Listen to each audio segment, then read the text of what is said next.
यतः सर्वाणि भूतानि प्रतिभान्ति स्थितानि च यत्रैवोपशमं तस्मै सत्यात्मने नमः। ज्ञातः ज्ञानं तथा ज्ञेयं द्रष्टा दर्शनदेशः कर्ता हेतुः क्रिया यस्मात् तस्मै ज्ञात्यात्मने नमः। स्फुरन्ति शिखरा यस्मात् आनन्दसाम्बरे वनौ सर्वेषां जीवनं तस्मै ब्रह्मानन्दात्मने नमः। ब्रह्मानन्दात्मने नमः। वेदोदधिं समुन्मथ्य ज्ञानरत्नं समुद्रितं येन तस्मै वसिष्ठाय गुरुणां गुरवे नमः। वशिष्ठ जी भगवान की जय। सद्गुरु भगवान की जय। सच्चिदानंद भगवान की जय। शब्द ब्रह्म की जय। सरस्वती महारानी की जय।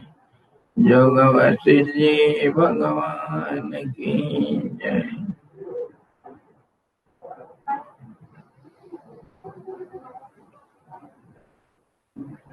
हरि ओम।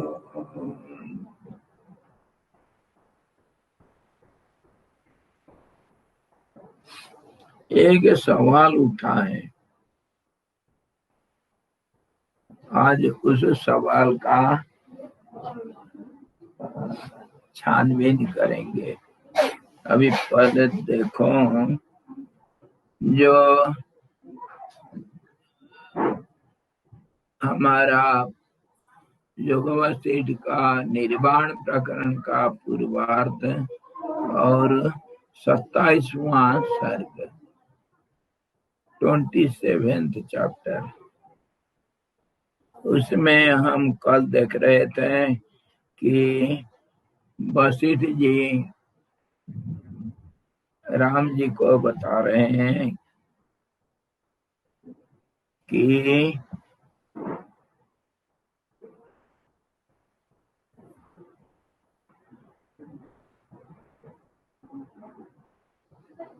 वायसराज प्रयत्न से दीर्घ काल तक परिभ्रमण कर कोई किसी महाव्यक्ति को किसी तरह प्राप्त कर सकता है, परंतु आपके सदृश भव्यात्मा ज्ञानी इस जगत में कहीं पर भी सुलभ नहीं हो सकता है।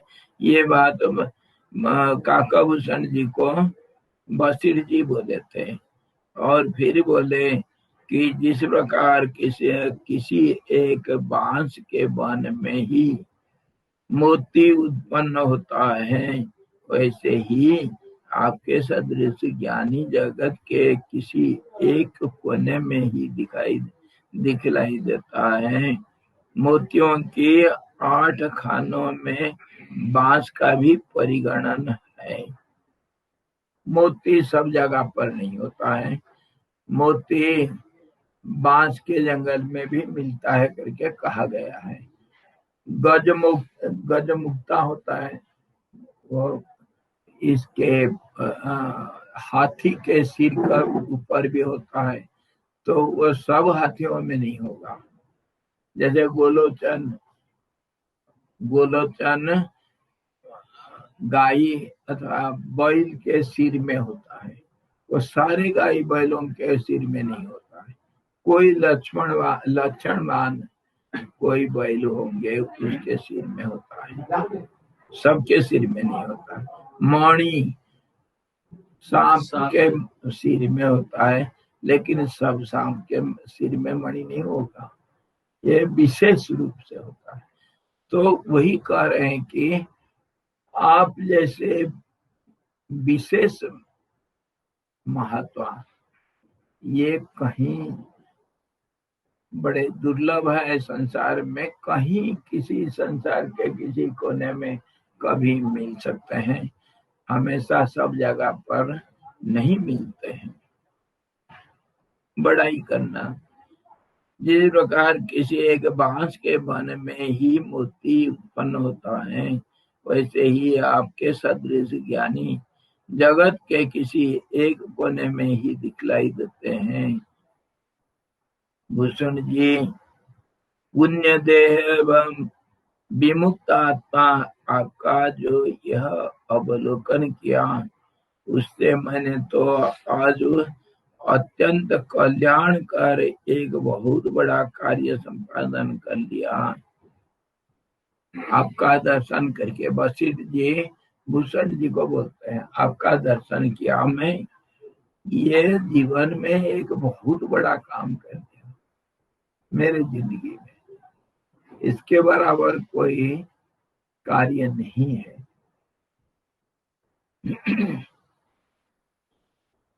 भूषण जी, पुण्य देह एवं विमुक्ता आपका जो यह अवलोकन किया, उससे मैंने जो आज अत्यंत कल्याण कर एक बहुत बड़ा कार्य संपादन कर लिया है। पक्षीराज, तुम्हारा कल्याण हो, तुम अपनी शुभ गुहा में प्रवेश करो। यतः मध्याह्न कर्तव्य के लिए मेरा समय हो गया है, अतः मैं भी अपने घर सप्तर्षि लोक में जा रहा हूँ। ऐसा कह करके कल वशिष्ठ जी अपने सप्तर्षि मंडल के अपना जो आश्रम में चले गए थे।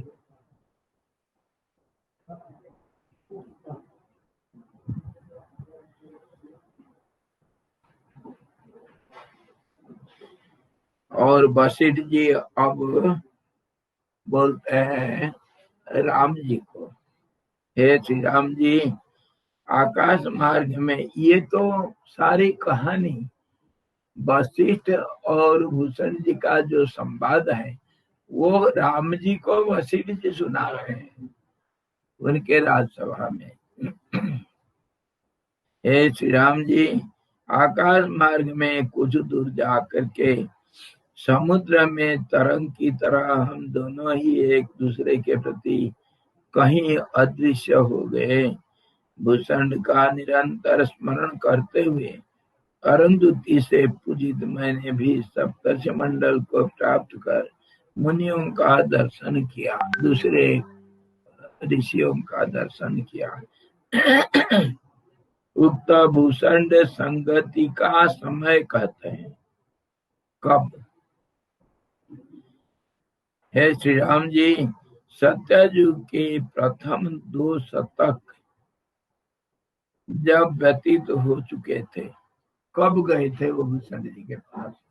वशिष्ठ जी एक कल्प के हैं। वशिष्ठ जी ब्रह्मा के मानस पुत्र हैं। जब ब्रह्मा होगा वशिष्ठ होंगे, और ब्रह्मा जब तक रहेंगे तब तक वशिष्ठ जी भी रहेंगे। वशिष्ठ जी का अंत महाकल्प तक रहेगा, उसके बाद होगा। जब तक ब्रह्मा रहेंगे, जब तक ब्रह्मा है तब तक वशिष्ठ जी रहेंगे। ब्रह्मा का 100 साल उम्र है, 100 साल। प्रतिदिन सृष्टि करेंगे, सृष्टि प्रतिदिन नष्ट होता है, और महाप्रलय होता है जब ब्रह्मा जी शरीर को छोड़ देंगे, परमात्मा में विलीन हो जाते हैं। तो काल रात्रि में इनका एग्जिस्टेंस नहीं होगा वशिष्ठ जी का? काल रात्रि में वशिष्ठ नहीं रहेंगे और ब्रह्मा भी नहीं रहेगा, जहाँ सृष्टि का पूर्ण रूप से विलय हो जाएगा। और आंशिक विलय तो रोजाना होता है, जैसे हमारा घर द्वार और नित्य नैमित्तिक कार्य रोजाना रात को समाप्त हो जाता है, दूसरे रोज फिर शुरू हो जाता है। स्वामी जी आपने बताया ना कि उनका दिन और उनकी रात 6 महीने का दिन 6 महीने की रात हमारे देवता लोगों देवताओं का, देवताओं के हाँ, ब्रह्मा का नहीं, कल्प का उनका एक कल्प उनका एक कल्प, एक दिन और एक रात। एक कल्प तो वो दिन उनका है और दूसरा कल्प रात होता है। जैसे हमारा 12 घंटा दिन 12 घंटा रात होगा। और एक कल्प में 4 बार सतयुग आगे चला जाता है। हैं? एक कल्प में 4 बार सतयुग एक कल्प में सत्ययुग बार बार आता है, 4 बार चतुर्युगी बार बार आएगा। 4 बार राम का जन्म होता है, क्योंकि 4 प्रहर होता है ना हमारा दिन में, तो ब्रह्मा जी का भी 4 बार हो जाएगा, 4 प्रहर का होगा। 4 बार के जन्म लेंगे, खत्म हो जाएंगे। तो इसके ऊपर एक कहानी है। एक बार ब्रह्मा का उम्र को समझो कैसे। एक बार नारद जी कहीं घूमते घूमते जाकर के ब्रह्मलोक में पहुंचे, और नारद जी तो सारा दुनिया घूमते रहते हैं, वो अभी ब्रह्मा का मानस पुत्र है, उनको अभिशाप है, वो हमेशा घूमते रहेंगे एक जगह पर, चुप नहीं बैठ सकते। तो कहीं घूमते घूमते ब्रह्मलोक में पहुंचे, तब तक ब्रह्मा जी सुबह उठ करके शौच मैदान जा रहे थे। ये मनगढ़ंत कहानी है। तो शौच जा रहे थे, कमंडल हाथ में है और मैदान जा रहे हैं। उस समय ऐसा आपका क्लास लैट्रिन नहीं होता था, ब्रह्मा जी का ऐसा लैट्रिन नहीं, आप लोग आधुनिक है। वो टट्टी मैदान जाते थे, हाथ में कमंडल है, रास्ता में जा रहे हैं, ऐसा विधान है 1 किलोमीटर अपने घर से दूर जाना चाहिए शौच मैदान। तो रास्ता में मिल गए नारद जी जब मिल गए तो ब्रह्मा जी नमस्कार करने से ब्रह्मा जी बोले, नारद जी क्या, कहाँ से आ रहे हो, क्या हाल चाल है दुनिया का। तो नारद जी कहते हैं, महाराज धरती मर्त्य मंडल में एक दशानन करके 10 सिर वाला एक राक्षस कुल में एक लड़का पैदा हो गया, बड़ा भयंकर दिखता है, और रावण नाम है उसका, 10 सिर वाला है, वो एक विचित्र जीव पैदा हुआ है। तो ब्रह्मा जी बोले, अच्छा ठीक। तो नारद जी चले गए। उसके बाद जब ब्रह्मा जी शौच मैदान होकर के वापस आ रहे, वहीं पर फिर नारद जी मिल गए तो ब्रह्मा जी बोलते हैं, हाँ नारद जी क्या हालचाल भाई, कहाँ से आ रहे हो। ना महाराज मैं मर्त्यमंडल से आ रहा हूँ। क्या हालचाल मर्त्यमंडल का। तो वो जो रावण पैदा हुआ था ना, वो मर गया है। भगवान विष्णु भगवान अवतार लिए थे, राम के अवतार लिए थे और उसको मार डाले। शौच से आए कितने घंटे बैठे रहे। और ये ब्रह्मा जी का शौच मैदान का समय के अंदर रावण 14 चतुर्युगी भोग दिया था। 14 बार सत्ययुग त्रेता युग, 14 बार चतुर्युगी आकर के चला गया था। और सूर्य वंश में अनरण्य के साथ उसका लड़ाई हुआ था। अनरण्य करके एक राजा थे, तो वो रावण को अभिशाप दिया था। और उसके बाद कितने युग के बाद फिर राम अवतार हुए, तो रावण तब तक मरा नहीं था। चतुर्युगी 14 चतुर्युगी मतलब 56 युग जिंदा रहा था।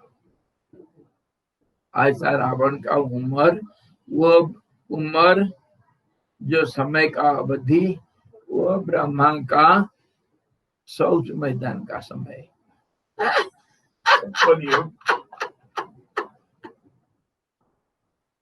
इससे समझना समय कैसा होता है, किसका समय किसके साथ कैसा तुलना होता है। समय का कोई हम जैसे समय को समझते हैं वो समय नहीं है।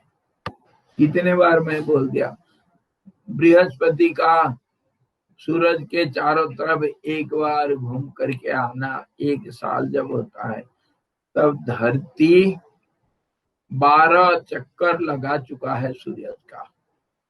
12 साल में बृहस्पति का 1 साल होता है। और जब यूरानस प्लूटो वो लोग जब यूरानस सूरज का 1 चक्कर लगाते हैं, क्योंकि सूरज से बहुत दूर है, तो उनका 1 साल होते होते धरती के ऊपर 375 साल बीत चुका होता है। धरती का 375 साल, 375 चक्कर लगा चुका है सूरज का। तो समय का क्या तुलना करेंगे बताओ, किसका कैसे समय, और समय के अंदर समय, उसके अंदर समय, उसके अंदर समय, उसका कोई ठिकाना नहीं। हमारे समय के अंदर कितने हम देख लेते हैं मक्खी मच्छर कितने पैदा होकर के मर जाते हैं, वो अभी तो जिंदगी जीते हैं पूरा। उनका 100 साल, हमारा 20-21 दिन है। 6 महीने अभी धरती पे होता है, दूर कहाँ जाना। हाँ, दूर में देखो साउथ पोल में, साउथ पोल नॉर्थ पोल में जब 6 महीना रात दिन होता है, हमारा दिन रात है 24 घंटे। और इधर देखो ना, जो कन्याकुमारी में दिन और रात का अवधि और यहाँ का दिन रात का अवधि में कितना अंतर हो जाता है। हमारा शीतकाल में इधर दिन होता है मुश्किल से होता है दिन 11 घंटा का, 10.5 घंटा होता है, और रात होगा शीतकाल में लगभग 12.5 घंटा, 13 घंटा रात होता है, 13 घंटा रात होता है। सूर्य उदय होगा इधर पहाड़ों में 8 बजे, 7:45 बजे सूर्य उदय होता है, जबकि कन्याकुमारी में उसी समय उसी दिन सूर्य उदय मुश्किल से 6:30 बजे हो जाएगा। हम तो जल्दी सूर्यास्त भी होगा, समझिए सूर्यास्त देश हो। अभी भी बंगाल में, पश्चिम बंगाल में जो सूर्योदय होता है सबसे पहले होता है, 4:30 हाँ, पहले हो जाएगा। वहाँ पे तो एक टाइगर पॉइंट करके दार्जिलिंग में जगह है जहाँ पे लोग जाके सूरज देखते हैं। तो सनसेट भी जल्दी होता है। वो तो बात वही रहेगा, वही बात समय का। चले गए मनाली, चले गए रात के 9 बजे रात होता है। कन्याकुमारी का वहाँ पहाड़ नहीं है ना, तो पूरा प्लेन है, राइज भी जल्दी होता है। हाँ, और दूसरी बात अक्षांश के द्राघिमा नहीं, ये अक्षांश की बात है। हम लगभग 23.5 डिग्री नॉर्थ में है, जबकि कन्याकुमारी वगैरह होगा मुश्किल से कुछ 10 डिग्री होगा या 12 डिग्री होगा। हम 23.5 डिग्री उत्तर में है। 12 डिग्री का अंतर होता है। तो उसी का फर्क है हर जगह, उसी के अनुसार फिर धीरे धीरे जैसे उत्तर को जाएंगे, शीतकाल में रात बढ़ जाएगा और गर्मी में दिन बढ़ जाएगा। लैटिट्यूड एंड लॉन्गिट्यूड की बात करें। हाँ, अक्षांश देशांतर, वही बात, अक्षांश और द्राघिमा। नॉर्थ पोल को जाएंगे जाते जाते तो 6 महीने हो जाएगा, बिल्कुल 6 महीने तक सूर्य का उदय अस्त, उसके अनुसार हम समय जानते हैं।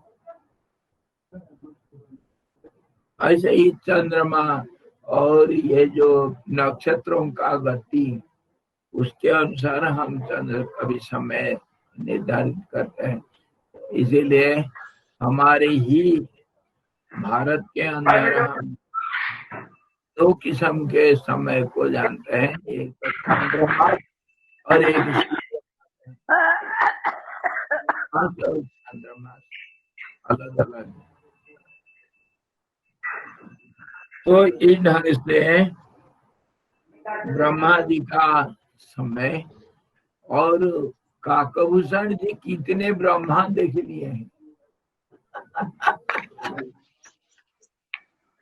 अब ऐसे महात्मा का दर्शन कौन कर पाएगा।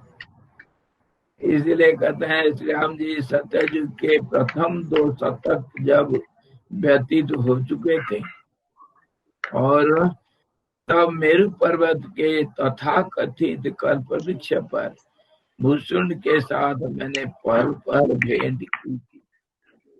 सत्ययुग के प्रथम 200 साल बीत चुका था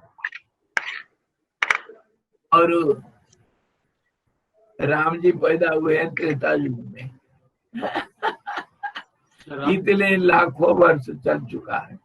वशिष्ठ जी का क्यों, वशिष्ठ जी सूर्यवंश का पूरा वो गुरु बन गए। हरिओम। आप लोगों में से किसी ने स्पीकर को म्यूट नहीं किया, इसलिए आवाज आ रही है। कृपया अपना स्पीकर माइक्रोफोन चेक करें प्लीज।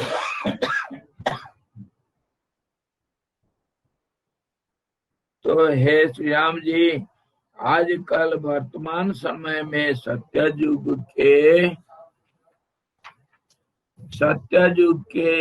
क्षीण होने पर त्रेता युग चल रहा है और हे रिपुमर्दन, इस त्रेता युग के बीच में आपने जन्म लिया है।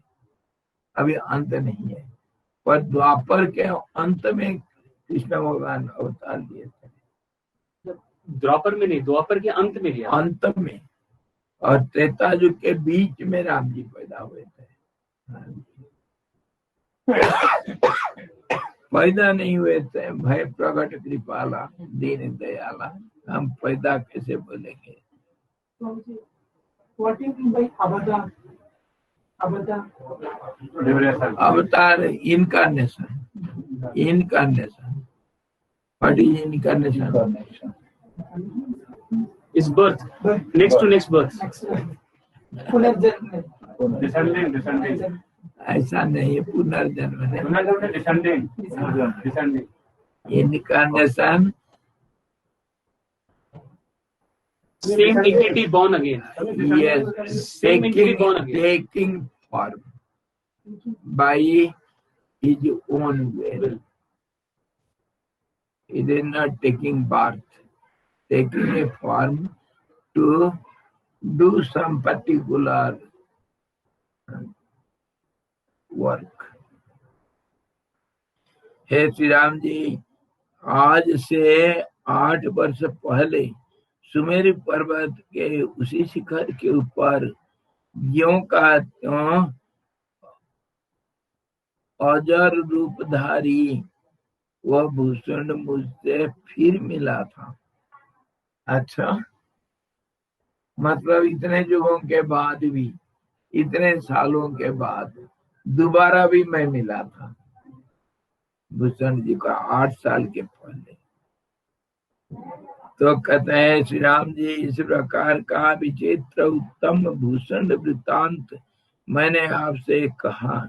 इसको कहा करके वो समय के ऊपर एक धारणा हम लोगों को देते हैं, समय का क्या कीमत,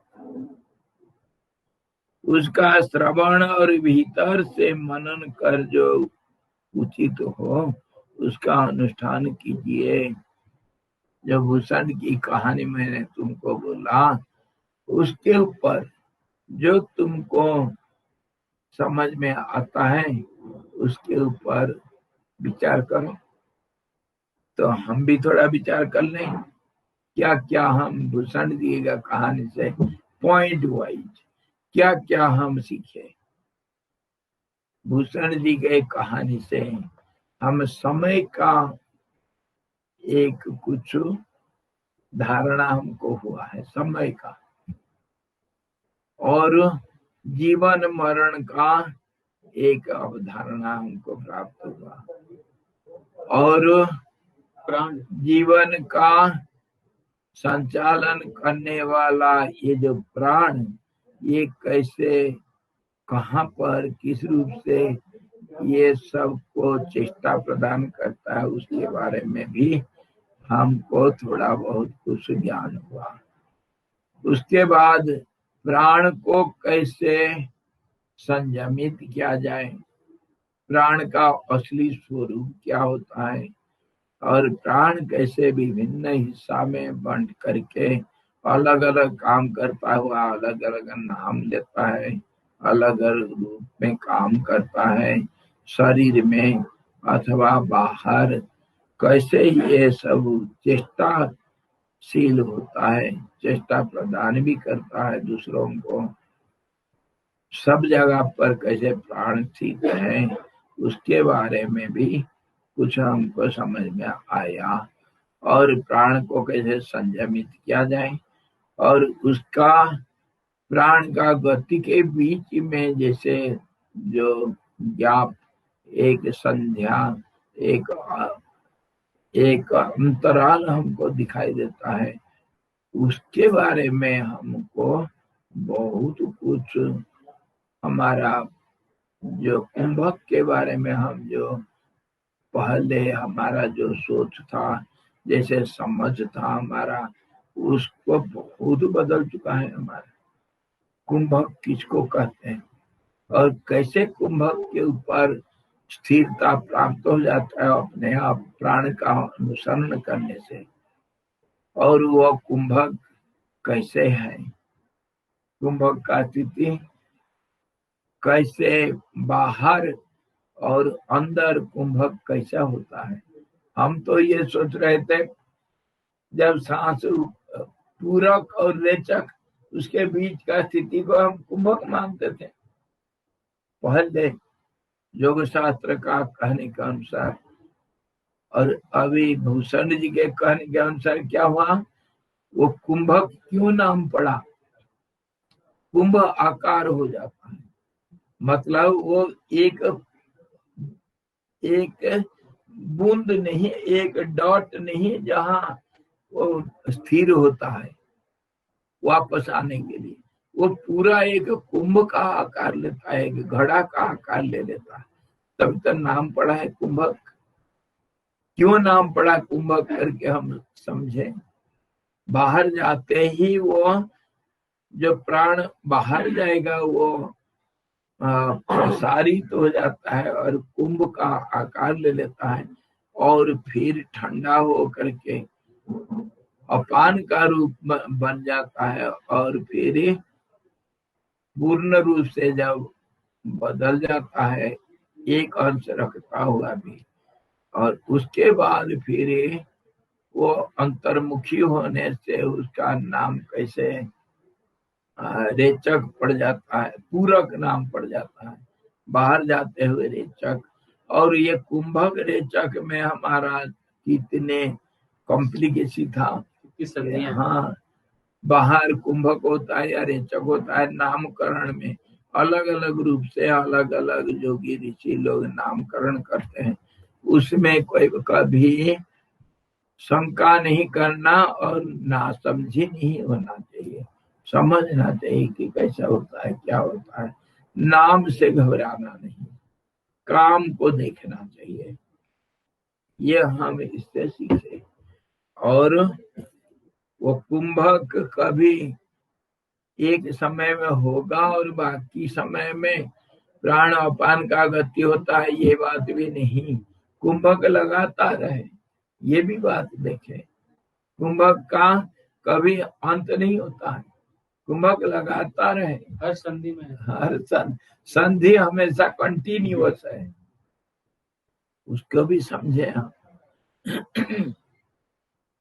इस ढंग से कुंभक में जब अपना स्थिति पक्का हो जाता है तो जन्म मरण वहां पर नहीं होता है, वो संसार के ऊपर उस स्थिति को मानना चाहिए, सृष्टि का ऊपर है, समय देश काल और परिस्थिति से ऊपर, वाणी और मन से ऊपर, वो स्थिति कैसा है उसके बाद बारे में हमको ज्यादा समझ आया, पूरा तो क्या समझेंगे, जो करेगा वही समझेगा, नहीं तो ऐसा समझना आसान नहीं है। भाषा से हम बहुत कम समझेंगे जब तक अभ्यास में नहीं हुआ।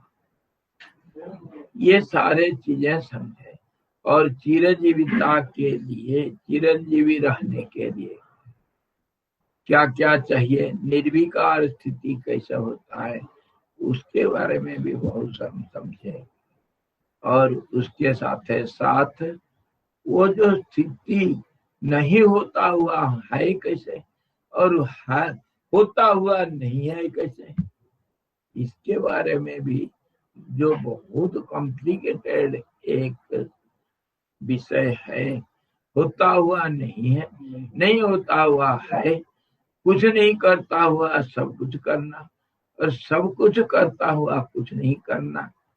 ये जो है कॉजलेस कॉज, हाँ, वो जो गीता में हमको कहा गया था उसका विशद व्याख्या हमको इधर मिला कि अकर्मणि कर्मजः पश्येत्, और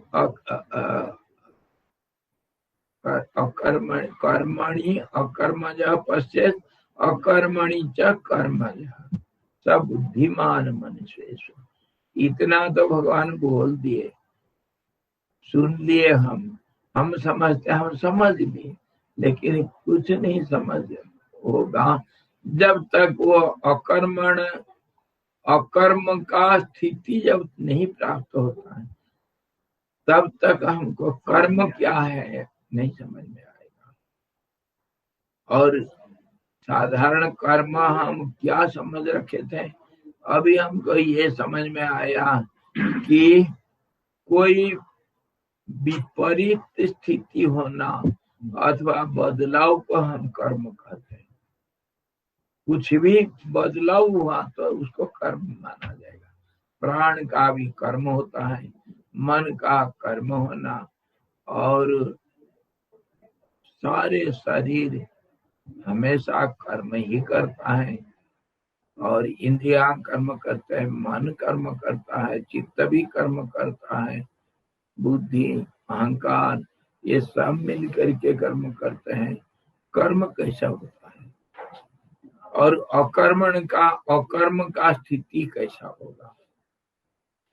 अकर्म का स्थिति पूर्ण रूप से स्थिरता, जहाँ कोई चंचलता नहीं, जहाँ कोई गतिशीलता नहीं, जहाँ विकार नहीं, गतिशीलता नहीं।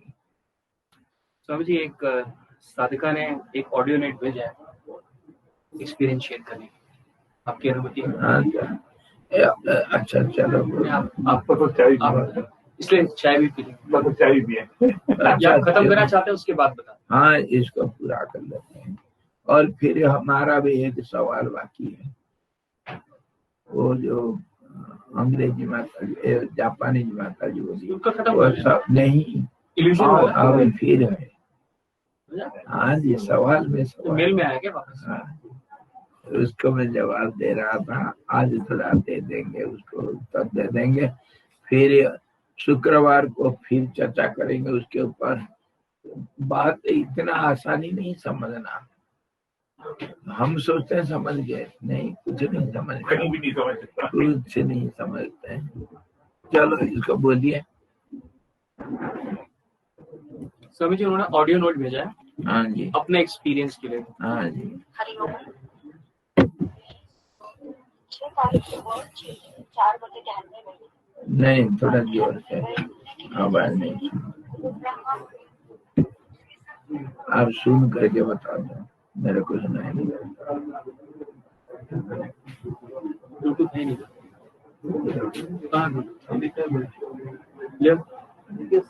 ब्लूटूथ नहीं है। मैं ट्राई किया था Bluetooth speakers. If you know it is fine, otherwise we are tried. और लाउड स्पीकर लगा दो ना उसी में, लाउड स्पीकर ही लगाया इसमें। आप सुनते हैं। सॉरी है।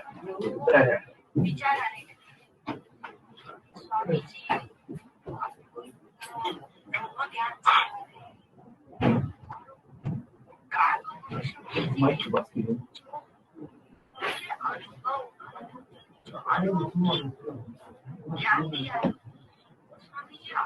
उत्तरकाशी में वो भी ब्रह्म मुख से सुना है। और हम अपने घर में बैठ स्वामी जी मैं आपके पास आके सुना दो, बहुत बहुत सुंदर है, बहुत सुंदर है, आपके पास पूरा हमें बहुत सुंदर है स्वामी जी। तो आप ही के बारे में बोल रही हूँ मैं, मेरे बोलना सही नहीं रहेगा। अच्छा बोलो। हरिवंश जी, हरिवंश। 6 तारीख सुबह मेरे मोबाइल पे शेयर किया क्या आपने?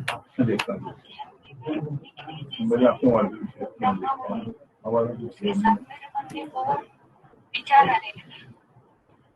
स्वामी जी ब्रह्म ज्ञान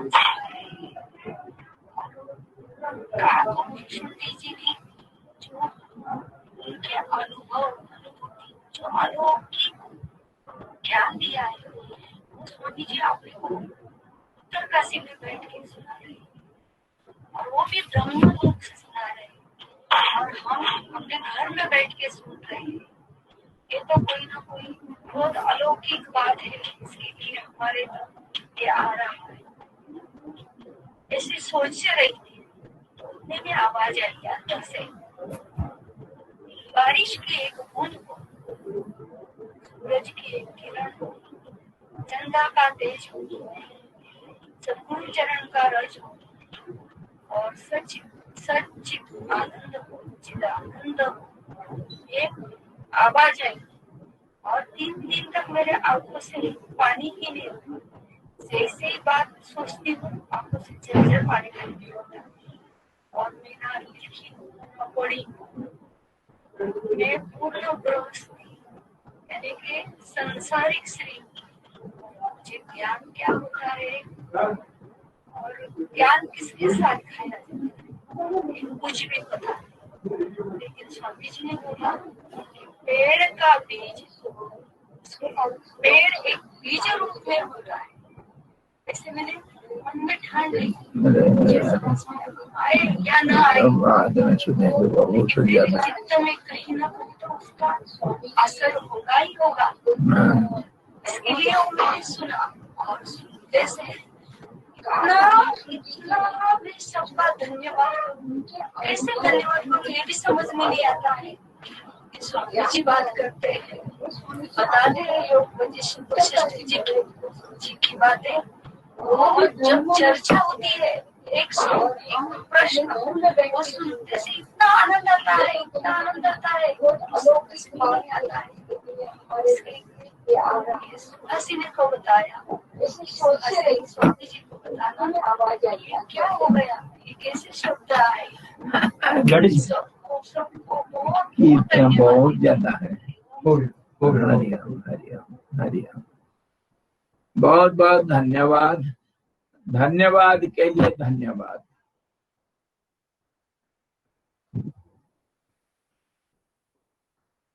अनुभव सबको होता है और अनुभव को साझा नहीं करना कोई बात नहीं। अच्छा शेयर नहीं हाँ करना, शेयर नहीं नहीं करना। करना चाहिए, तो कहते हैं अपने अंदर। अच्छा हाँ अनुभव को अपने लिए रखो और जरूरत पड़ने से अगर कोई शंका है तब अनुभव के ऊपर शंका अगर है तब उसको अपने गुरु के पास ही बोलना। सबको अपना अनुभव नहीं बताया जाता है, कुछ कुछ तो बता सकते हैं, लेकिन जो अनुभव तो अपना धन है ना, धन को जैसे सुरक्षित रखा जाता है छिपा करके, अनुभव को ऐसा छिपा करके रखना। एक माता जी है, दादाजी हमेशा वही गुना के तो हमेशा अपना अनुभव को बोल देती सबके सामने। उससे मिलता क्या, हमको प्रशंसा मिलेगा और उससे अहंकार बढ़ता है, नहीं बोलना चाहिए। हाँ जी, अनुभव जो है ये एक माइलस्टोन मान लो। जैसे आप रास्ता में चलते हुए आगे बढ़ते हुए अपने माइलस्टोन को देख करके समझ गए इतना दूर मैं तय कर चुका हूँ, लेकिन माइलस्टोन को अपने झोला में लेकर के नहीं चलते हैं, लेकर के चलते हैं। हाँ जी, वहीं छोड़ दो, माइलस्टोन को वहीं छोड़ दो। किसने ऑन किया वो?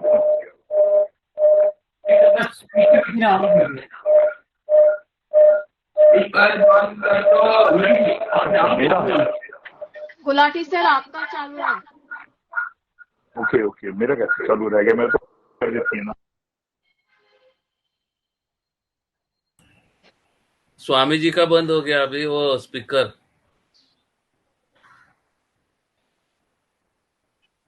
हरिओम सुबोध जी।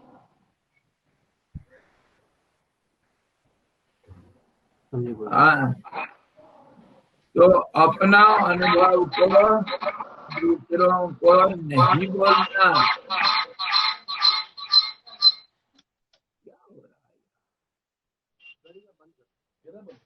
ये आप वो गूगल लिंक बंद कर दो।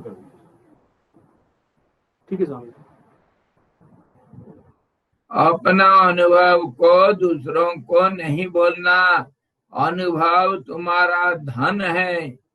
जरूरत पड़ने से अनुभव के ऊपर अगर कोई आगे बढ़ने के लिए अगर कोई दिशा निर्देश चाहिए, आपको मार्गदर्शन चाहिए, तब अपने गुरु के पास बोल सकते हैं, नहीं तो नहीं बोलना। क्यों? कि ये तुम्हारे धन है। अपने धन को जैसे छिपा करके रखते हैं, सबके सामने फेंक नहीं देते हैं, ऐसा अपने अनुभव को नहीं बोला जाता है। उसको रखो। और उदाहरण मैं देता हूँ, जैसे आप लोग जाते हो कहीं रास्ता में, कहीं चल करके जा रहे हो, चल करके या कभी भी कहीं से भी कार में जाओ, बाइक में जाओ, जाते वक्त माइलस्टोन सब देखते हो। तो माइलस्टोन क्यों होते हैं? आप रास्ता में कितने अग्रसर हुए उसको आपको बताने के लिए इंडिकेटर होता है। तो ये अनुभव जो है आपका, ये आपको इतना बताता है कि आप सही रास्ता में हैं या नहीं, और कितने दूर आप आए हो, ये तो है। और उसको आप क्या, जब रास्ता में जाते हो कहीं बोलते रहते हो सबको, मैं 10 किलोमीटर चल दिया हूँ, मेरा 12 किलोमीटर हो गया और 15 किलोमीटर बाकी है, ऐसा बोलते हो क्या? उसको देखो, समझो, चुप रहो। और हो सकता है कहीं अनुभव गलत भी हो सकता है। शंका होगा तो गुरु के पास बताना, मेरे को ऐसा अनुभव हुआ, ये क्या सही है या गलत है। गुरु को बताना, दूसरों को नहीं। वो सही रास्ता बता देंगे, तुम रास्ता में हो या नहीं। उसमें एक माइलस्टोन में लिखा हुआ है, आप यहाँ से दिल्ली जा रहे हो, माइलस्टोन में लिखा हुआ है कि दिल्ली कितना किलोमीटर है। अगर दिल्ली के जगह पर आपको मिला अमृतसर इतना किलोमीटर है, तो आपको तो शंका हो सकता है कि मैं क्या सही रास्ता में, मेरे को तो दिल्ली जाना था, ये यहाँ अमृतसर कैसा लिख दिया। तो अलग अलग हो गया। तो उस समय कोई जो आपका गाइड है, इनको आप पूछते हैं कि मैं सही रास्ता में हूँ या नहीं, और कितना आगे है, कहाँ जाना है, वो सारे अपने जो पर्सनल गाइड होते हैं। हरिओम स्वामी जी, एक क्वेश्चन है। जैसे हमें कोई अनुभव आता है, उससे हमें कुछ सीख मिलती है, तो वो जो सीख है, क्या हम वो अपने साथियों के साथ शेयर कर सकते हैं? क्योंकि फिर ऐसे कि जो हमें सीख मिली है वो गुरु ने ही दी हुई है, तो हम अपने बंधुओं के साथ वो शेयर कर सकते हैं, या उसे भी नहीं बोलना चाहिए, मौन ही रहना ठीक है? कृपया बिना बताएं। पूछे नहीं बोलना। जरूरत पड़ने से कोई पूछता है तो अपने अनुमति, और वो पूछने वाला कैसे है, वो सिंसियर है या नहीं। कोई टटोल करने के लिए पूछता है तुम कहाँ क्या हो, उस समय कुछ नहीं बोलना चाहिए। जी अगर कोई वास्तविक कोई शिक्षा लेना चाहते हैं आपसे, जी उसको देखकर देश काल पात्र को विचार करके बोला जा सकता है। अगर दूसरे को मदद देने का भावना है हम्म, सबकी, और सबको भी नहीं, मदद लेने वाला सही मदद के लिए पूछ रहा है या नहीं, उसको भी देखना है। जी और वो कितने आग्रह करता है, तो हमेशा सबको नहीं बोलना चाहिए। बिना जी पूछे नहीं बोलना, जी बिना पूछे नहीं बोलना है। होता है क्या, जिसको भूख नहीं है उसको अगर तुम रोटी खिलाओगे क्या होगा, जी रसगुल्ला भी देने पर भी वो फेंक देता है, उसका बेइज्जती होता है। इसलिए अपना धन को संभाल करके रखो। जी। Hariom Hari, thank you Swami ji. एक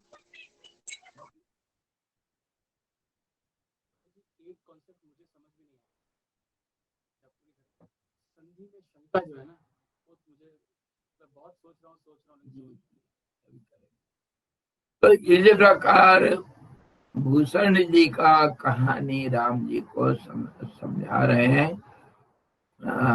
अपना वशिष्ठ जी बोलते हैं कि ये बड़ा शिक्षाप्रद है। भूषण वृत्तांत मैंने जो आपसे कहा उसका श्रवण और भीतर से मनन कर जो उचित होगा उसका अनुष्ठान करो। सुन करके चुप नहीं बैठना। जो तुमको लग रहा है इसी के ऊपर मेरे को कुछ करना है, अभ्यास करना है, तो उसको अभ्यास में भी लो। और अभ्यास हम लोग क्या करेंगे, राम जी को वो कह रहे हैं, हमको भी कह रहे हैं, तो आप लोग क्या करेंगे, मन को शांत करके, प्राण को शांत करके वो कुंभक का स्थिति को प्राप्त करने के लिए प्रयासरत होना चाहिए। चाहे प्राण का अनुसंधान करो, प्राण का अनुसरण करो, प्राण का ध्यान करो या नहीं, वो तुम्हारे रुचि के अनुसार है। लेकिन सबका रुचि, सबका लक्ष्य तो एक ही है, वो स्थिरता को प्राप्त करना। उसी का नाम हम कुंभक कर रहे हैं, उसी का नाम स्थिरता बोल रहे हैं। सबका एक ही लक्ष्य है, वो परम शांति सुख निदान। वो जो शांत स्थिति है, जो परम स्थिरता है, उसको किसी भी हालत में प्राण का बाजी लगा करके, प्राण का बाजी मतलब प्राण को चुप कर दो, वो भी तो हुआ। प्राण का बाजी रख करके उस स्थिति को प्राप्त करने के लिए सब प्रयासरत होना चाहिए। और वही है सच्चा जिंदगी, वही है सच्चा चिरजीविता, और वहीं पर जन्म मरण का चक्र सारा खत्म हो जाता है। श्री वाल्मीकि जी ने कहा, यह कहानी वाल्मीकि जी भी भरद्वाज अपना जो शिष्य उनको भी कह रहे हैं, क्यों वाल्मीकि रामायण है ना, ये वाल्मीकि रामायण के अंदर राम वशिष्ठ जी का कहानी है। और वाल्मीकि जी अपने शिष्य जो भरद्वाज जी को कह रहे हैं। इसी प्रकार की बुद्धिमान भूषण की उत्तम कथा का जो विशुद्धमति महात्मा भली प्रकार विचार करेगा, वो उसी शरीर में इसी शरीर में जन्मादि भयों से मलिन अतः व्याकुल जीवों के द्वारा व्याप्त हुई इस माया नदी को बलात् पार कर जाएगा। बल पूर्वक इस माया रूपी नदी तृष्णा वैतरणी नदी को पार कर जाएगा। संसार रूपी सागर को बल पूर्वक पार कर जाएगा। उसको संसार नाम का नदी हो या सागर हो, वो कुछ नहीं कर सकते।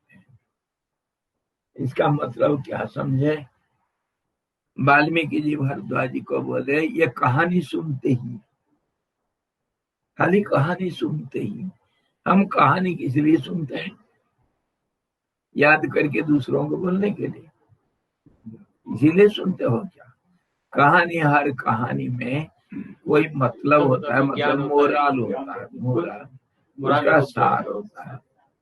हाँ जी, देखो उल्टा चश्मा तारक मेहता का तारक मेहता का उल्टा चश्मा बड़ा मजादार, बड़ा मजाक करते हैं। एक एपिसोड होगा, बड़ा मजाक चलेगा सब। और मजाक क्यों करते हैं? कि मन को आकर्षण करने के लिए। और वो पूरा एपिसोड होने के बाद इतनी सुंदर सार बताते हैं कि जीवन में वो अभ्यास करने लायक है, सावधान होने लायक है। उससे कैसे समस्या बन जाता है जीवन में। हम ही समस्या को बिना समझे, परिस्थिति को बिना समझे समस्या को बना लेते हैं। और समस्या को फिर समाधान कैसे करना, धैर्य और बुद्धि पूर्वक समस्या का कैसे समाधान होता है, वो उनके कहानियों से समझ में आता है। बड़ा सरल तरीका से समझा देते हैं, हंसी मजाक के अंदर। यही तो तरीका होता है।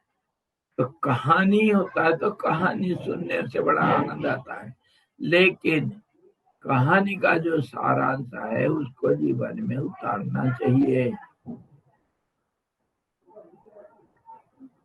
एक कहानी, छोटी सी कहानी मैं बोलता हूँ, सुनो। एक लड़का था किसी गांव में, गरीब लड़का था और ग्वाल के घर में पैदा हुआ था, ग्वाल वाल था। वो सारे गांव का जो गायें हैं, गाय बैल जो होते हैं, उसको सुबह उठ करके अपना नाश्ता पानी किया और जाकर के गांव का सारे गांव के जितने गाय बैल होते हैं सबको लेकर के दूर ले जाता है, जंगल के पास जहाँ गोचर मैदान है वहां चुगाता है। और फिर शाम को ले आकर के सबके घर में पहुंचा देता है। गांव वाले अपने आप थोड़ा 2-4 गाय बैलों को लेकर के जाना समय बर्बाद होता है, इसीलिए सारे गांव के गाय बैलों को ले जाने के लिए एक लड़का बना दिया। और महीना के बाद में सब इकट्ठे होकर के कुछ कुछ देते हैं, उसके लिए बहुत हो जाता है। तो एक दिन क्या हुआ, मैदान है, उसमें खेतियां सब हैं, उसके बगल में गोचर है जंगल के नीचे, और पहाड़, छोटे पहाड़ और जंगल है। वहां जाकर के ये गौ चुगा रहा था। और खेतियों में सब किसान लोग अपना खेती कर रहे हैं। लड़का, उसका नाम था राधू था नाम। वो गायों को छोड़ रखा है और ऊपर कहीं थोड़ा बहुत ऊपर जा करके, जहां से सब गाय देखने के लिए मिलेंगे, ऐसा ऊपर जगह पर जा करके किसी पत्थर के ऊपर बैठ करके उधर बांसुरी बजा रहा है। बांसुरी बजाते बजाते उसके मन में आया, मैं सारे गांव वालों का सेवा करता हूँ, गाय चुंगाता हूँ, क्या सारे गांव वाले मेरा सेवा के लिए हमदर्दी रखते हैं? मतलब मेरे प्रति उनका कोई प्यार होगा, है क्या? परीक्षा करना चाहिए। ऐसा सोच करके वो क्या क्या, चलो देखते हैं गांव वाले मेरे प्रति क्या भावना रखते हैं। ऐसा सोच करके वो अचानक कहीं थोड़ा ऊपर जा करके हल्ला किया। अचानक हल्ला किया, अरे बाघ बाघ बाघ, मेरे को बाघ पकड़ लिया, बचाओ बचाओ, बाघ बाघ बाघ। चिल्लाया बड़ा जोर से। वो आवाज खेती तक, जो किसान खेती में काम कर रहे थे वहां तक पहुंचा। अरे राधु को बाघ पकड़ लिया करके सारे अपने बैल हल सब छोड़ करके, खेती का काम छोड़ करके भागे सब। जहां से आवाज आ रहा है जा करके देख रहे हैं, सब इकट्ठे हो गए और देख रहे हैं वो हंस रहा है, कह रहा है मैं तो वैसे ही झूठ मूठ बोल दिया, मैं देख रहा था मेरे को आप लोग प्यार करते हैं या नहीं। तो सबको बड़ा नाराजी हुए सब और बोले क्या बात, देखो तुम मजाक कर रहे हो हमारे साथ, और हम अपने काम धंधा सब छोड़ के इतना दूर दौड़ के आए, झूठ बोलते हो, ऐसा नहीं करना चाहिए। हो गया, सब वापस आ गए। तो फिर एक दिन क्या हुआ, सच्ची में बाघ जंगल में सचमुच बाघ आकर के एक बछड़ा को पकड़ लिया और उसको राधु गया छुड़ाने के लिए। बाघ झपट पड़ा राधु के ऊपर और राधु चिल्ला रहा है बाघ बाघ बाघ। सब सुने बात आवाज को, लेकिन कोई नहीं आया। राधु को बाघ खा लिया। कहानी समाप्त। तो क्या समझ में आया? कहानी तो कहानी। झूठ अगर मजाक में भी बोलते हो तो उसका परिणाम भयंकर होता है। मजाक में अगर झूठ बोलते हो तो उसका परिणाम अति भयंकर होता है। तुम्हारे जीवन तक चुकाना पड़ता है उसके लिए। इसलिए सावधान, झूठ बोलना मना है। मजाक में भी झूठ नहीं बोलना। यह है उसका सार। तो इसी ढंग से जो कहानियां होता है, कहानी से हमको सीखना चाहिए और जीवन में उसको उतारना चाहिए, अभ्यास करना चाहिए। भूषण जी से हम क्या सीखे? सार में एक ही बात बता दो, कोई मरना नहीं चाहता है, कोई नहीं चाहता है मरना। अंदर से कोई नहीं मरना चाहता है। क्यों? कि तुम्हारा जो सच्चाई है वह अमरत्व है, और शरीर के जो साथ नाता जोड़ रखे हो, शरीर का जो बुढ़ापा, जरा, मरण और ये जो रोग व्याधि और शरीर संबंधी नाताओं में जो तुम्हारे समस्याएं और सुख दुख होता है, उससे परेशान होते हैं लोग। और उसका जड़ अगर ढूंढो तो शरीर है और शरीर संबंधी नाता है। इसको हम समझ करके, समझे चाहे ना समझे, दुनिया में तो उलझे हुए हैं, लेकिन फिर भी अंदर किसी को समझता हुआ नहीं समझते हैं, नहीं समझते हुए समझते हैं कोई थोड़ा बहुत कि मरना हमारा स्वभाव नहीं है, हम तो अजर अमर हैं, इसीलिए मरना कोई नहीं चाहता है। और जब मरना नहीं चाहते हो तो अजर अमर बनने का रास्ता ढूंढो। यही तो बताए भूषण जी, अमर बनने का रास्ता क्या है? हो तुम, और उसको ढूंढने के लिए रास्ता अनेक है, अनेक रास्ता है। उसको योग मार्ग बोलते हैं, कर्म योग, भक्ति योग, ज्ञान योग, राजयोग, तंत्र योग, स्वर योग, आपके कुंडलिनी योग, कितना योग है कोई ठिकाना नहीं, रास्ता अनेक है। जो रुचि में आपका रुचि जिसके प्रति होता है उस रास्ता को पकड़ लो और वो अमरत्व के लिए चल पड़ो।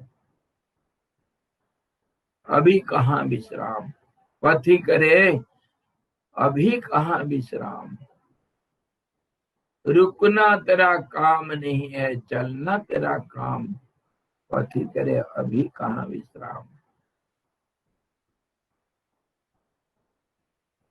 इंडिया लगे रहो, छोड़ना नहीं, इंडिया लगे रहो इंडिया।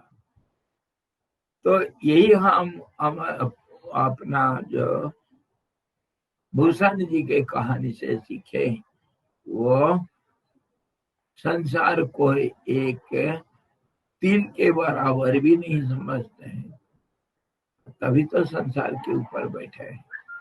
और जो नित्य चिरंतन अनादि अनंत स्थिर पदवी है, वहां पर वो हमेशा स्थिरता को प्राप्त हो करके बैठे हैं। उनका एक जो रूप और नाम वह नहीं के बराबर, होता हुआ नहीं है, नहीं होता हुआ है। यही हम उनसे सीखे। तो लगे रहना चाहिए, मरण को जीतना चाहिए, क्योंकि मरण ही सबसे बड़ा भय पैदा करता है, और भय पैदा होने से हम दुखी हो जाते हैं। भय का कारण द्वैत है, दो से भय होता है, द्वैताद भयम भवति। इसीलिए संसार में जितना कम उलझा जाए, संसार में हर पल में संसार को झूठ मान करके उसमें रहता हुआ, जैसे कमल का पत्ता पानी में रहता है, ऐसे ही रहना चाहिए। संसार में लिप्त नहीं होना चाहिए, आसक्त नहीं होना चाहिए, संसार को सही नहीं मानना चाहिए। यही हम सीखे। इसके ऊपर एक सवाल है, आप कुछ पूछ रहे थे। स्वामी जी, वो उनका माता जी का पहले सवाल आंसर कर दीजिए, मैं तो फिर कल भी पूछ लूंगा। अच्छा, कंक्लूजन बात। हाँ, इसके अंदर शायद आपका उत्तर भी है। वो सवाल इसी के ऊपर है कि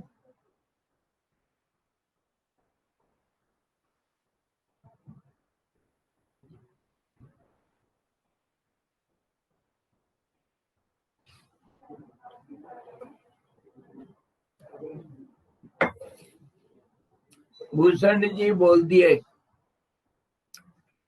निर्विकार स्थिति कैसे है, और हम उसको सुन लिए। प्रयास तो होना चाहिए निर्विकार स्थिति को प्राप्त होने के लिए, लेकिन क्या कैसे प्राप्त हुआ, वो कैसे प्राप्त हो सकता है? हम संसार में डूबे हुए हैं, यही सवाल है। हम संसारी जीव संसार में उलझे हुए हैं, और ये संसार को हम, आप स्वामी जी बार बार बोलते हो कि संसार एक सपना है। बोलते नहीं से हो जाएगा क्या? हम सुन लेते हैं, लेकिन हमको तो नहीं पता चलता संसार सपना है करके। हमको तो संसार सही दिखता है, अनुभूति नहीं होती, अनुभव नहीं है हमको। तो इसके ऊपर हम बहुत कुछ विचार कर सकते हैं। और ये सब में सबका एक ही सवाल है कि संसार में रह करके संसारी नहीं होना, ये कैसे संभव है? कमल के पत्ते के माफी रहना, बोलना तो आसानी हो जाता है। उदाहरण आप दे दिए, पद्म पत्र में वामसा, बात सही, हम सुन लिए, समझ गए, समझ करके उसको स्वीकार करना, अपना जिंदगी में उतारना आसानी नहीं हो रहा है, हम नहीं कर पा रहे हैं। क्या भोजन पानी छोड़ दें? संसार में रहना है तो भोजन तो करना पड़ेगा। क्या नहाना छोड़ दें, शौच पेशाब जाना छोड़ दें, क्या घर बनाना छोड़ दें, क्या अपने रिश्ता नाता के साथ जीवन जीना छोड़ दें? क्या आप यही कह रहे हो कि सब सन्यास ले लें? सन्यासी लोग तभी तो खा रहे हैं, पी रहे हैं, बड़ा ठाट कर रहे हैं, ऑनलाइन लेक्चर झाड़ते हैं। सन्यासी लोग कोई कम है? कार में चढ़ के घूमते हैं और दूसरों को उपदेश देने में माहिर है।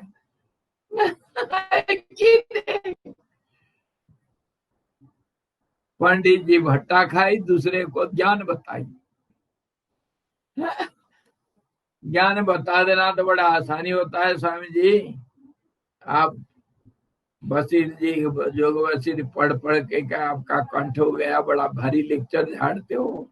लेकिन करके दिखाओ ना, कैसे संसार में रहते हुए संसार को हम छोड़ना कैसे, ऐसा कैसे होगा? और शरीर का भावना कैसे छोड़ दें? हैं? शरीर का भावना छोड़ देने से तभी तो शरीर का जन्म है और मरण होगा। शरीर का जरा व्याधि सब कुछ है शरीर का है, और शरीर में नहीं हूं कैसे बोल दूंगा यार, कैसे बोल दूं? बार बार इसी सवाल का उत्तर हमको चर्चा करना पड़ता है। और दूसरी चीज, ये जो संसार में हम दैनंदिन जीवन का जो इतने चंचल जिंदगी और इतना व्यस्त जिंदगी है, हर पल में हमको कुछ ना कुछ समस्या में उलझना पड़ता है और दुखी हो जाते हैं हम। समस्या ही समस्या जिंदगी में, और इसमें जरूरत कितना, जरूरत का मतलब आसाम का कोई तो गिनती नहीं। क्या जरूरत नहीं है तुमको इस दुनिया में?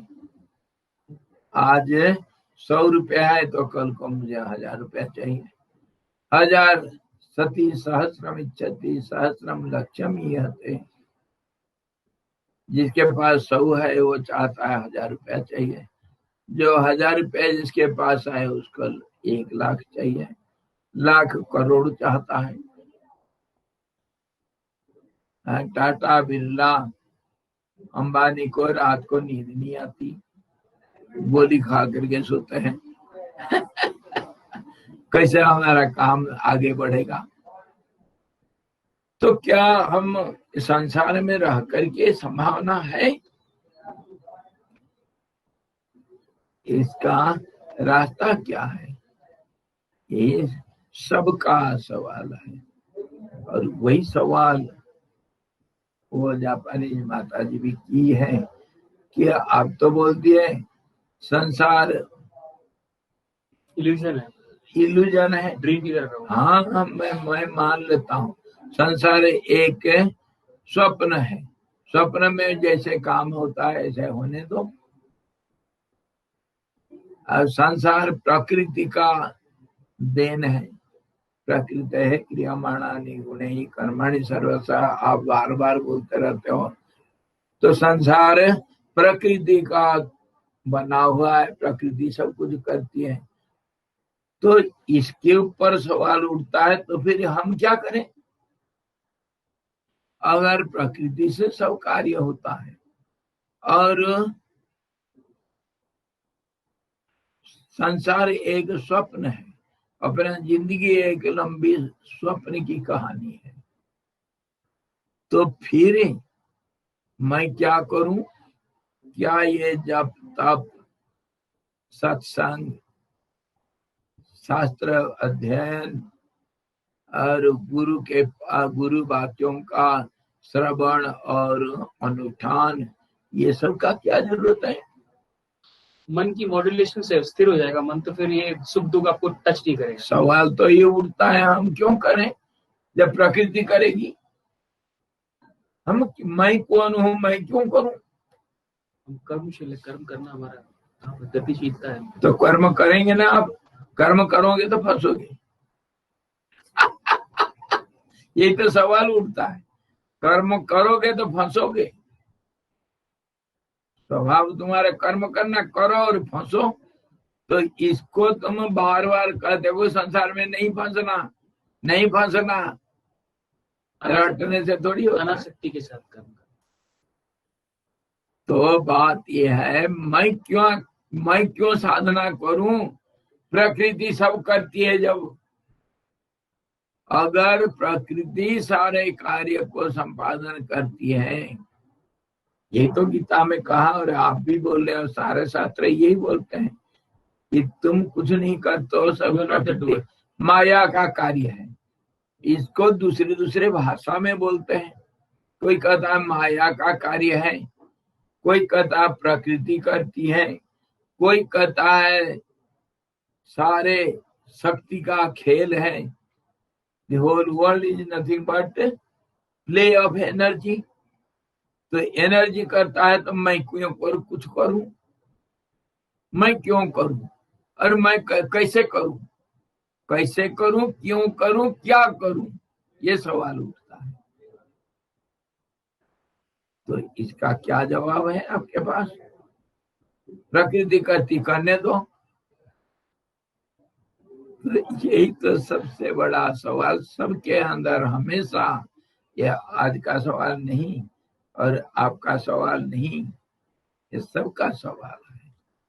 स्वामी जी, संसार में हम इतने, यूरोप में हम बैठे हैं, इतने बिजी लाइफ और इतना मॉडर्न लाइफ, इसमें आप कहेंगे ध्यान करो, जप करो, कैसे करेंगे? आप नहीं कर सकते हैं, आसान नहीं है। क्या रास्ता है? जापान से वो पूछ रहे, जापान में एक सेकंड को देखते हैं। हाँ, इंडिया नहीं, आधा घंटा देर हो गया तो कोई बात ही नहीं। एक दिन कल का ट्रेन वगैरह आज आकर के पहुंचता है, कोई बात ही नहीं। तो जापान है, जापान में एक सेकंड का कीमत है। तो फिर हम कैसे क्या करें? हाँ, आप क्या बोल रहे थे? स्वामी जी, आप ही तो बोलते हो कि there is nothing called as free will, तो ये तो फ्री विल बिल्कुल, जब फ्री विल है ही नहीं, you have no will and you have no free will, तो फिर क्या करें? मैं Swami ji, yesterday you are talking about, हाँ जी, yesterday you are talking about connecting with the energies, no, the frequencies. That's also connected to this. Huh? Ji. So how to live? You know, say connecting with the frequencies. That is the question. The question is, if energy does everything, let frequency be anything. Let it be higher frequency or lower frequency. But the energy does everything. Prana does everything. सारा दुनिया में प्राण के ऊपर हम चर्चा कर रहे थे। प्राण ही सब कुछ काम करता है, अथवा गुणों का विषमता पैदा करके प्रकृति सब करते हैं। गुण प्रकृति है क्रियमाणानि गुणे ही कर्माणि सर्वथा। सारे कर्म संसार में जो संपादित होता है वो प्रकृति ही करती है और करवाती है। कैसे? गुणों का सत्व तमस का विषमता पैदा करके। तो तुम कौन हो, तुम क्या करोगे, यही सवाल है। मैं क्यों क्या करूं? जी वो भी सवाल है, और आप ही जो अभी बोल रहे थे, लाइक मैं हमेशा ये सोचता हूँ कि सवाल यही है कि अगर सब कुछ इल्यूजन है, if everything is a dream, बिल्कुल, तो मेरा ये जब तब मेरा जिया, मेरा ये क्या जरूरत? वही तो माता जी पूछ रही, वही तो मेरा जिया है, मैं कुत्ता बिल्कुल, मैं क्यों करूं? मैं जाकर के राम राम क्यों करूं? और मैं क्यों नाक दबा करके बैठूं, सिर को नीचे को ऊपर? प्रकृति करेगी। नाम ही झूठ है, illusion तो सब illusion। बिल्कुल, ये तो सवाल उठता है, सब इल्यूजन, सब प्रकृति का खेल है। तो मैं क्यों करूं? देखो ये सवाल क्या है, इस सवाल को पहले समझो। अगर प्रकृति से सब कुछ कार्य संपादित होती है, अगर शक्ति का खेल है सारा, अथवा अगर प्राणी ही सारा संसार को चलाता है, तो मैं क्यों करूं, क्या करूं, कैसे करूं? ये तो सवाल है ना। सवाल को अच्छी तरह समझो, हर उत्तर सवाल के अंदर है, हर उत्तर सवाल के अंदर छिपा हुआ रहता है, इसको भूलना नहीं। उत्तर ढूंढना नहीं, बाहर जा करके सवाल को समझ जाओगे तो उत्तर उसके अंदर रहता है। इसीलिए जब टीचर लोग एग्जाम हॉल में जब क्वेश्चन पेपर देते हैं ना, बच्चों को क्या बोलते हैं? बच्चों, क्वेश्चन को अच्छी तरह 2-4 बार पढ़ो, समझो, उसके बाद उत्तर लिखना, कहते हैं ना। ये तो एक कॉमन प्रोसेस है, सारे टीचर लोग यही कहते हैं।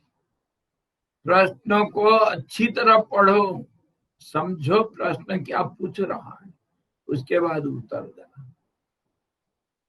और मैं इधर क्या लिख कर रखा है, पहले सुनो, समझो, उसके बाद समझो, स्वीकार करो, उसके बाद फिर करना शुरू करना, कुछ क्या करना नहीं करना।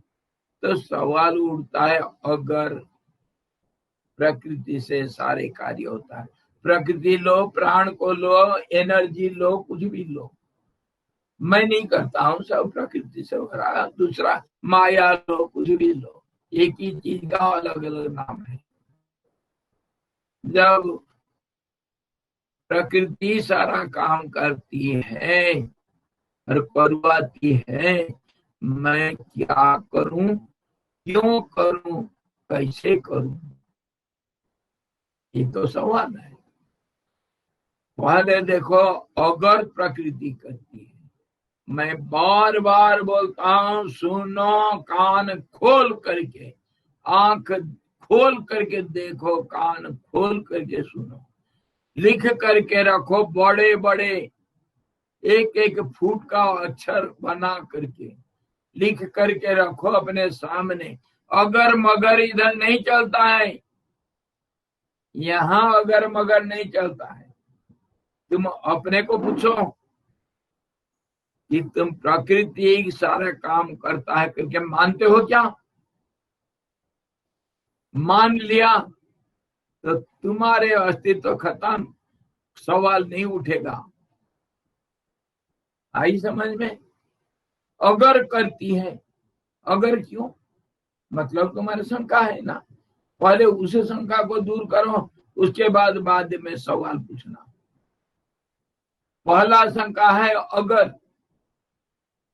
अगर मगर का सवाल नहीं है इधर। अच्छी तरह इसको इतने बड़े बड़े अक्षरों में लिख कर रखो, अगर मगर नहीं चलता है।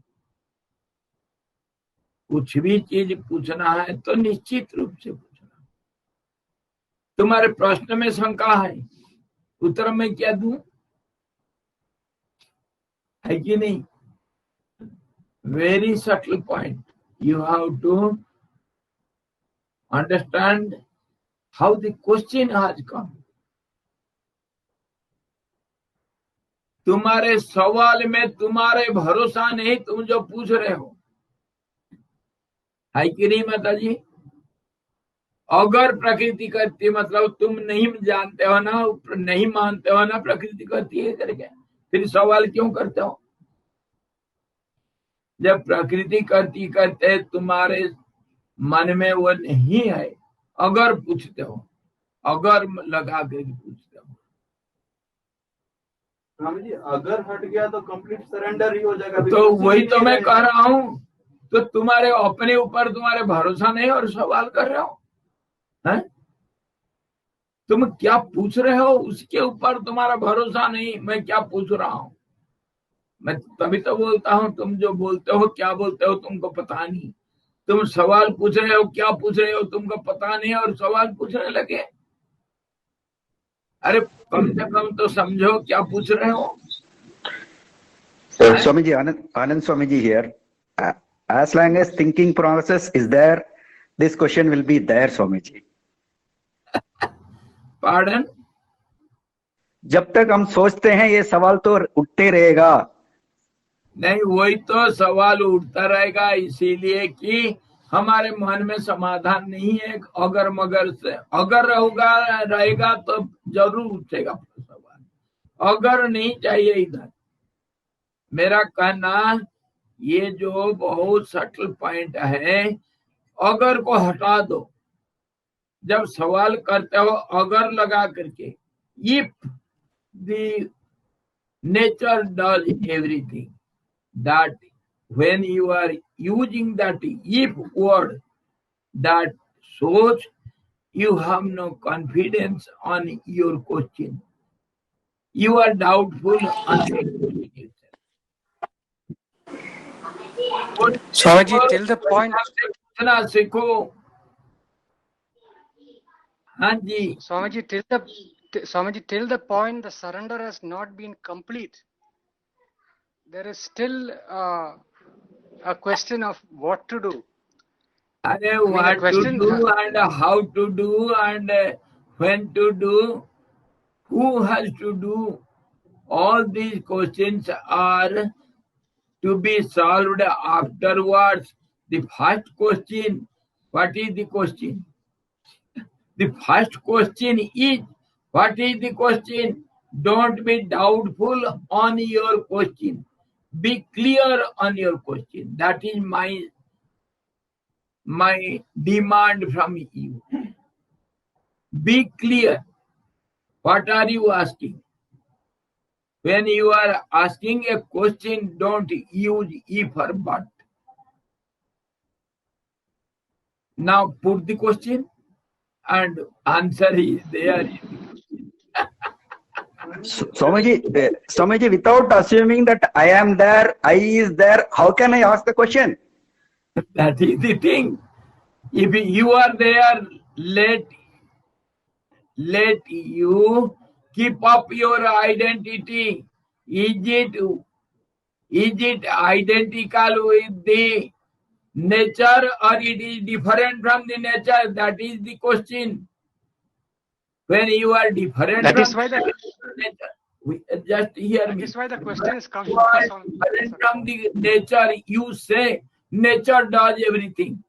You are not asking me, I am doing everything. If you ask me, I am doing everything, then that will be a different question.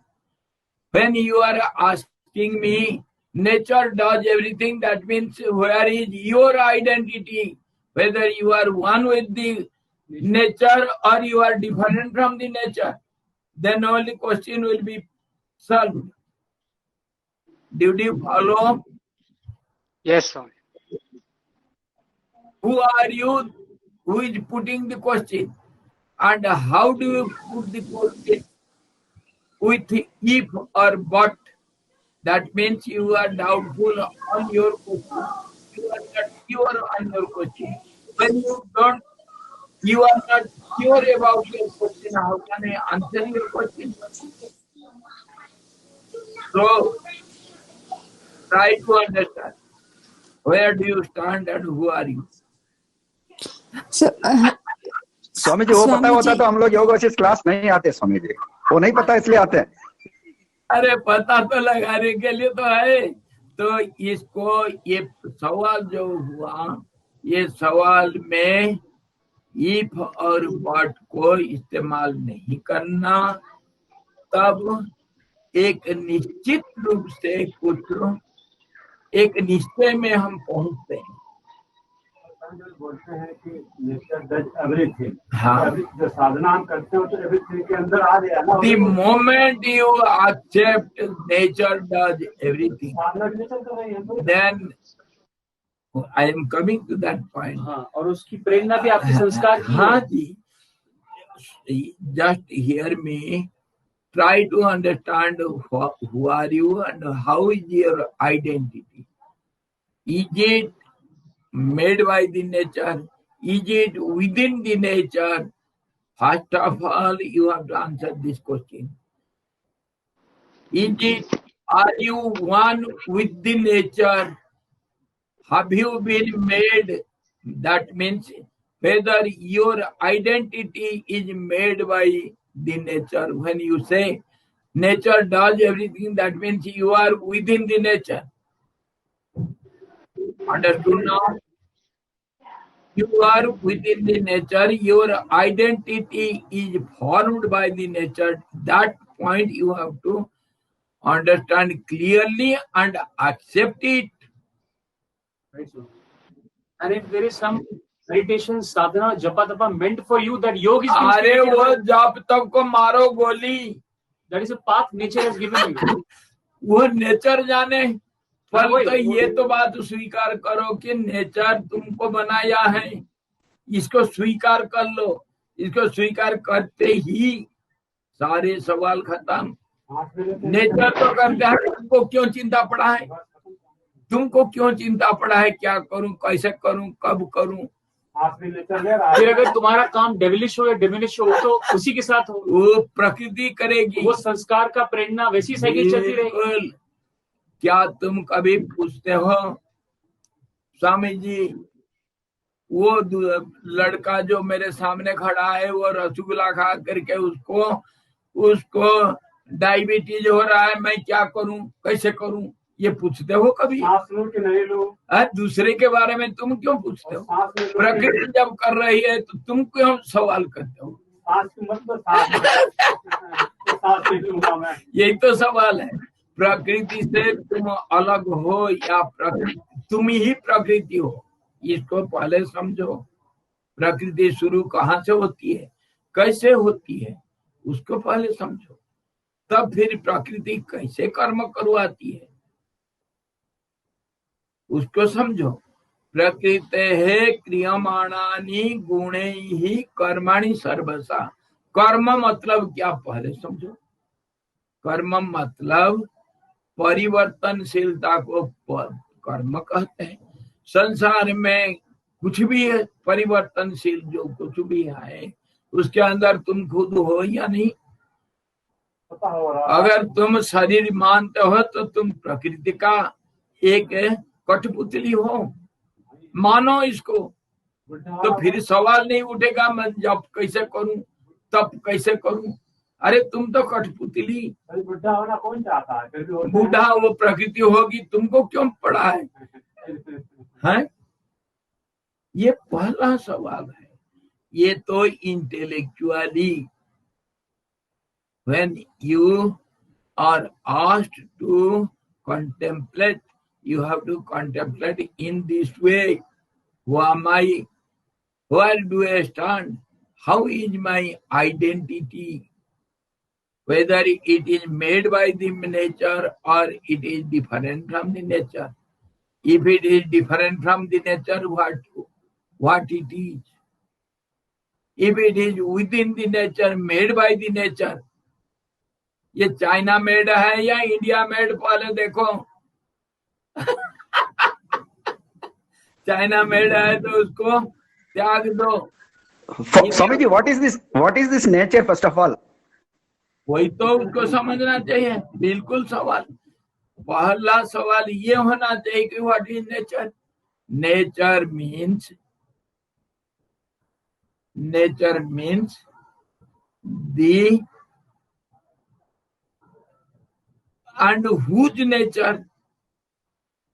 If nature is there, what is its origin, how it is, what it is, and what does it do, how does it do? ये सारे सवाल उठना चाहिए। प्रकृति पहले क्या चीज है, इसको समझो। प्रकृति जो, इसको बार बार हम बहुत विचार किए हैं।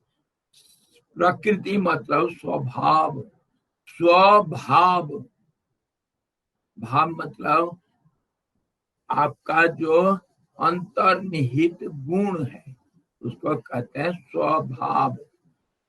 जो आपका अंदर छिपा हुआ है, अगर आप स्थिर हैं वो दिखता नहीं, और आप जब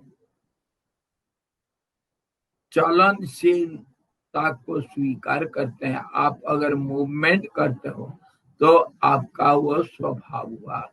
और उदाहरण के लिए अग्नि का स्वभाव प्रकाश और ताप, ये अग्नि का स्वभाव है जिसको हम अग्नि से अलग नहीं कर सकते हैं। इसको कहते हैं स्वभाव, nature. The nature of fire is light and heat. You cannot separate the nature from its nature holder. The holder holds its nature within itself. जैसे अग्नि में उत्ताप और आलोक अलग हो, दिखता हुआ अलग नहीं है। जैसे जल में तरलता और स्वच्छता और जो चंचलता, शीतलता, ये जल का स्वभाव है। जल है तो शीतल होगा, उसको तुम अलग नहीं कर पाओगे। तो ऐसे जो परमात्मा एक है, कुछ भी हो, वो जैसे भी होगा, जिसका स्वभाव को हम देखते हैं, स्वभाव दिखता है, और स्वभाव को धारण करने वाले जो है वो हमेशा दिखाई नहीं देता है। अग्नि को हम कैसे देखते हैं? उसका उत्ताप से और आलोक से। अग्नि सचमुच में क्या चीज है, कैसे देखोगे? अग्नि को देखते हैं कैसे? उसका स्वभाव से देखते हैं। जो दिखाई देता है स्वभाव ही दिखाई देता है। Be clear on this point. Whatever you see the nature only, and that is not everything. There must be someone which holds the nature, whose nature it is. That is the first and foremost question. तो अगर सारे संसार को, ये सृष्टि को तुम nature मानते हो, जो दिख रहा है, किसको दिख रहा है? ये सवाल उठेगा। कौन देख रहा है? ये भी सवाल उठेगा कि कौन देख रहा है, कैसे देख रहा है, क्यों देख रहा है। ये सारे सवाल बड़े बड़े भयंकर सवाल, जिसको पहले समझना चाहिए। हाँ, समय तो इस सवाल को हम कल कंटिन्यू कर सकते हैं, कल कंटिन्यू करेंगे। ये बहुत भयंकर सवाल, भयंकर करेंगे। Nature and who seize the nature, who holds the nature, and why who is the nature. छोटा सा प्रश्न आ रहा है, व्यक्त कर रहा है कि our nature is related to the universe nature. वही तो आवर एंड यही जहां ये सब सारे शंका से भरपूर है। एक शंका 50 सैकड़ों और दूसरे शंकाओं को अपने अंदर रखता है। मैं जो सवाल किया पहले, अभी पहले प्रश्न को समझो, प्रश्नों को समझने के लिए कोशिश करो। जब तक प्रश्न को नहीं समझा तब उत्तर नहीं मिल सकता है। ये मेरा पहला फॉर्मूला। स्वामी जी, तक क्लैरिटी नहीं मिलेगी तब तक प्रश्न नहीं बन सकता। बिल्कुल। अच्छा, क्लैरिटी मिल गया, सवाल क्लैरिटी नहीं मिले तो प्रश्न नहीं बन सकता। यही बात। When there is clarity, there is no question. When there is no clarity, there is no question. When there is no clarity, then there is also no question. And if there is clarity, there is no question. प्रश्नों को इसीलिए कहा गया कि प्रश्नों को पहले समझने के लिए प्रश्नों को एनालाइज करो, उत्तर अपने आप मिलेगा. No clarity, then wrong question. No, it is not wrong question. Question is question. Question means doubtness. Question means doubt. So, If there is no clarity, then doubt. नहीं, आपको तर्क करना नहीं आता है. तर्क कैसा करेंगे? स्वामी जी आप पूछ रहे हो, पहले क्लियर करो कि अगर मगर के बिना प्रश्न करो. प्रश्न तो उठता है जब क्लैरिटी नहीं है, तभी तो प्रश्न उठता है. ये ढंग से सोचना. प्रश्न उठता है जहाँ क्लैरिटी नहीं है ना. तो आप कहते हो कि क्लैरिटी पहले लाओ, इफ और बट को छोड़ दो और सवाल को पूछो. ऐसा कैसे सवाल होता है? तो सवाल हम कैसे पूछें? ये सवाल होना चाहिए. मैं आपके तरफ से वकीलती करूंगा. आपने मेरे मुंह की बात कही आपने. इसको चलो कल करेंगे, लड़ाई के लिए तैयार हो जाना सब. So Swamiji, you're saying take the question and go inward instead of going outward with it. हाँ, वो भी एक समाधान है. बिल्कुल. First try to put the question to yourself. That means be inward and think over, contemplate over the question. Then only intellectually you will be able to understand the question. And foolishly you have to obey when others are telling you something. If you are a fool, you have to obey others. If you are intelligent, ask yourself. But we are all in between. Yes, Swamiji. Swamiji, there is no fools, there is no intelligent. We are all in between. What to do? You are in between. अरे क्या चालू है आप यार? मेरे को भी फंसा रहे हैं. आनंद स्वामी जी. आप मेरे को फंसा दिए. चलो कल विचार करेंगे. कल तो है हमारे पास टाइम है. कल फिर इसी के ऊपर विचार करेंगे. ये बहुत सीरियस क्वेश्चन है और इसी से हमको पता चलता है कि कंटेम्पलेशन कैसा किया जाता है. कैसे कंटेम्पलेशन करना. जब ये सवाल बड़ा भयंकर रूप से गहराई से आपके अंदर बैठा होगा तो फिर आप दूसरी चीज सोच नहीं सकते हैं. और इसी के ऊपर जब सोचना शुरू कर दोगे, अरे क्या आनंद आता है देखना. हमारा बात क्या होता है, हम जब कॉन्टेम्पलेट करते हैं, विचार करते हैं अपने आप बैठ करके, उस समय हमारा मन कितनी और दूसरे चीजों में भाग जाता है. इसीलिए हम पूरे वो क्वेश्चन का उत्तर नहीं पा सकते. और जितनी बार हमारे मन में शंका उठती है, हाँ, तो उसको सवाल बना देते हैं. सवाल बना करके छोड़ देते हैं, उत्तर में नहीं जाते हैं. जबकि शंका रहती है, सवाल का वो मैग्नीट्यूड बड़ा होता है. इसीलिए हमेशा बड़े महात्मा लोग जो जैसे रमण महर्षि, he never speaks much. He just answers one word. Tells you, inquire who am I. You will get all the answer. This is the way the great people teach you. Gurudev used to say, inquire who am I, know thyself and be free. मैं स्वामी जी वही बोल रहा हूँ. When you accept something, then there will be inquiry, शंका. But when you raise a question, that means you're not accepting it. Yes. यही हमारी आज question आप वही बोलने वाले. वही बात मैं कह रहा हूँ कि first you have to accept. तब शंका हो सकती, वो शंका की दूरी हो सकती है, लेकिन सवाल नहीं हो सकता. वो शंका सवाल नहीं हो सकता. तो इसको और गहराई में और विस्तार से कल विचार करेंगे. तैयार हो जाओ. But be honest, be sincere when you put the question. Be honest and sincere. Hari Om. Thank you for today. Tomorrow we shall see again.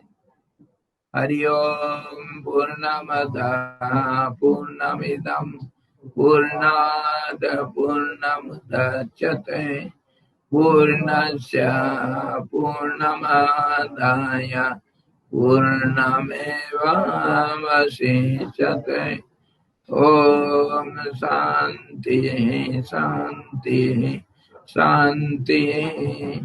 सद्गुरु भगवान की जय, सच्चिदानंद भगवान की जय, शब्द ब्रह्म की जय, सरस्वती महारानी की जय, जोग वशिष्ठ जी भगवान की जय।